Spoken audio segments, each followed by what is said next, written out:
구원의 확신 12번 온전함을 받았는가? 마태복음 5장 48절 말씀. 그러므로 하늘에 계신 너희 아버지의 온전하심과 같이 너희도 온전하라. 하늘에 계신 아버지는 어떤 분이시라고 하셨나요? 온전하신 분이라고 하셨지요? 온전하다는 뜻은 평온할 온, 온전할 전, 잘못된 것이 없이 바르거나 옳다는 것을 말해요. 온전한 것은 죄가 하나도 없이 완전 무결하다는 뜻이에요. 그런데 오늘 하나님께서 우리에게 요구하시는 것이 무엇이라고 했나요? 너희 아버지의 온전하심과 같이 너희도 온전하라고 말씀하셨지요. 그러면 우리가 얼마만큼 온전해야 될까요? 하나님만큼 온전해야지요. 여러분은 하나님만큼 온전할 수 있나요? 말도 안 된다고 생각되시나요? 다 같이 말도 안 돼도 말씀으로는 됩니다. 됩니다. 성경에서 정말 온전한 사람이 있을까요? 있다면 우리도 온전할 수 있는 방법이 있겠지요. 창세기 17장 1절 말씀. 아브람의 99세 때에 여호와께서 아브람에게 나타나서 그에게 이르시되 나는 전능한 하나님이라 너는 내 앞에서 행하여 완전하라. 전능하신 하나님께서 우리에게만 온전하라고 하신 게 아니라 구약의 아브람에게도 완전하라고 말씀하셨어요. 그러면 성경에서 온전하고 완전한 자가 정말 어디에 있을까요? 그 주인공을 한번 만나볼까요? 창세기 6장 9절 말씀. 노아의 사적은 이러하니라. 노아는 의인이요 당세의 완전한 자라. 그가 하나님과 동행하였으며. 드디어 완전한 주인공을 찾았지요. 노아는 의인이고 당세의 완전한 자라고 하셨어요. 노아는 얼마만큼 완전했을까요? 완전하신 하나님과 동행할 만큼 완전한 의인이었지요. 노아는 어떻게 해서 그렇게 하나님과 동행할 수 있는 온전하고 완전한 자가 될 수 있었는지 그 비결이 무엇인지 볼까요?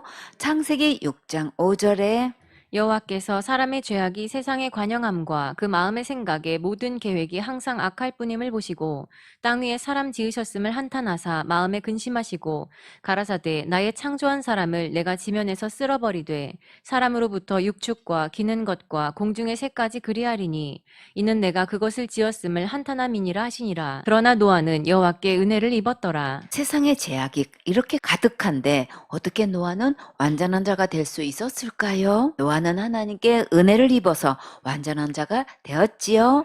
그러면 우리도 노아처럼 하나님께 은혜를 입으면 완전할 수 있어요.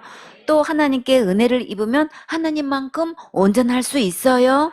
그러면 우리가 어떻게 하면 하나님의 은혜를 입을 수 있을까요? 지옥 갈 내 모든 죄를 영원히 해결하신 예수님을 믿으면 온전할 수 있어요.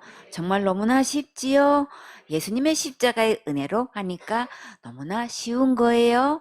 그런데 너무나 많은 사람들이 예수님을 성경 말씀대로 믿지 않고 자기 나름대로, 자기 생각대로, 철학대로, 학설대로, 신학대로 일반 상식과 윤리 도덕에 근거해서 믿고 있어요.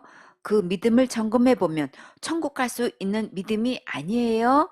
노아처럼 하나님의 은혜를 입으려면 기록된 성경 말씀으로 돌아오세요.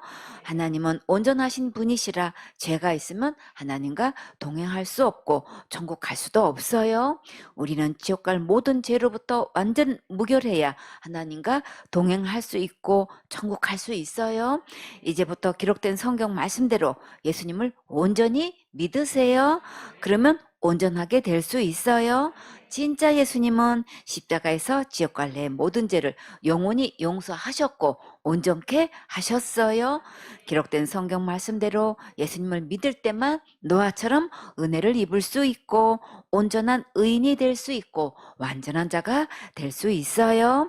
사무엘상 7장 9절 말씀. 사무엘이 젖 먹는 어린 양을 취하여 온전한 번제를 여호와께 드리고 이스라엘을 위하여 여호와께 부르짖음에 여호와께서 응답하셨더라. 꿈나무들, 여기서 먼저 젖 먹는 어린 양은 누구실까요? 예수님이시지요. 하나님께서 이스라엘 백성에게 어떻게 응답하셨는지 볼까요? 사무엘이 젖 먹는 어린 양을 취해서 온전한 번제를 하나님께 드렸는데 먼저 온전한 번제를 드리려면 흠 없는 양을 드려야지요. 어린 양으로 온전한 제사를 드릴 때 하나님께서 응답하셨어요. 이 세상에서 온전하신 분은 오직 누구실까요? 오직 예수님 뿐이시지요. 은우? 어린 양 예수님은 우리를 위해 무엇을 하셨나요? 세상 죄를 지고 가셨지요. 요한복음 1장 29절에 이튿날 요한이 예수께서 자기에게 나아오심을 보고 가로되 보라 세상 죄를 지고 가는 하나님의 어린 양이로다. 하준이 예수님께서 세상 죄 지고 가실 때 누구 죄도 지고 가셨나요? 하준이 죄도 지고 가셨지요. 요한일서 2장 2절에 저는 우리 죄를 위한 화목제물이니 우리만 위할 뿐 아니요 온 세상의 죄를 위하심이라. 어린 양 대신 예수님만이 흠 없는 제물이 될 수 있고 온전한 번제를 드릴 수 있어요. 가인처럼 자기가 한 것으로 제사 드리면 가인도 그 제물도 하나님께 연락되지 않았지요. 이와 같이 많은 사람들이 자기가 행한 것으로 천국에 가려고 하고 있어요. 그러나 우리는 지옥 갈 수밖에 없는 흠투성이 죄인이라서 우리가 행한 것으로는 절대 천국 갈 수 없어요.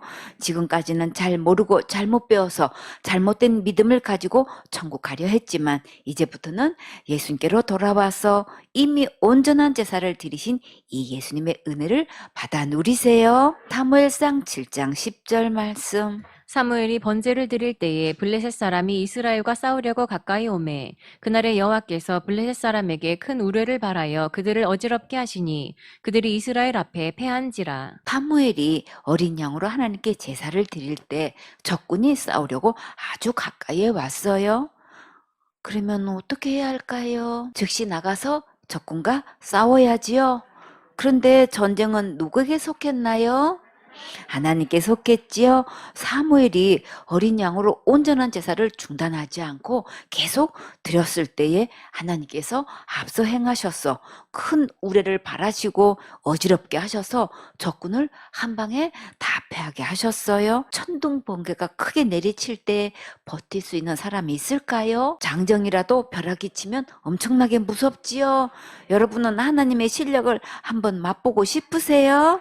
아니지요. 그러면 말씀으로 권면하실 때 잘 들으실래요? 이렇게 천둥 번개와 벼락을 꼭 맞고 들으실래요? 말씀으로 좋게 교훈하실 때 잘 들어야지요. 흠 없는 어린 양으로 온전한 제사를 드릴 때 응답받을 수 있어요. 예배 성공하면 인생 성공해요. 그리고 천국 가는 게 진짜 성공하는 거예요. 시편 51편 19절 말씀. 그때에 주께서 의로운 제사와 번제와 온전한 번제를 기뻐하시리니 저희가 수소로 주의 단에 드리리이다. 제사에도 두 가지 제사가 있어요.